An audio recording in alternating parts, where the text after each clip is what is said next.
মেয়ে মানে রান্নাটা শিখতে হবে, এটা অনেক মানুষের কথা। তো আমি আবার চলে এসেছি নিউ মিনি ব্লগ নিয়ে। এখানে করছি পনির চিলি। পনির চিলি ছাড়া আমি কিছুই রান্না করতে জানি না। তো এখানে সবকিছু মিক্স করে নিয়েছি। তারপরে দিয়েছি কড়াই তেল। এবার ভাজতে, ভাজতে চলো ১-২ টা নাম পড়া যাক। এখানে মন বলে একটা বোন আছে। ও বলছে, "দিদি আমার নাম নিও।" থ্যাংক ইউ বোন কমেন্ট করার জন্য।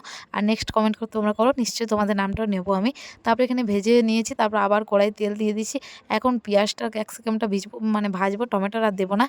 কারণ সস দেবো ওই কারণে। আর কী, কী দিয়ে করেছি আমি নিজেই ভুলে গেছি। তাই তোমাদেরকে আর বলতেও পারছি না গুছিয়ে, গুছিয়ে। আর কে, কে রান্না করতে জানো না আমাকে কমেন্ট করে জানাও। আমি সত্যি রান্না করতে জানি না। আমাকে অনেক কথা শুনতে হয়। তোমরা কে, কে শোনো বাড়িতে আমাকে নিশ্চয়ই একটু জানাও। আমি সত্যি খেতে খুবই পছন্দ করি। আর রান্না ভালো হয় না সেটা বলতে খুব ভালোবাসি।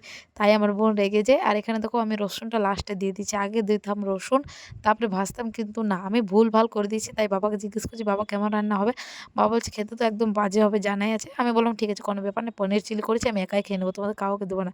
তারপরে দেখো রান্না কমপ্লিট। আর কেমন করে দিয়েছি এখানটা তোমরা নিজেই দেখো যে এত বাজে করে দিয়েছি একটুকু রান্না করার জন্য। আর কে, কে রান্না করতে জানো না নিশ্চয়ই আমাকে কিন্তু জানাও।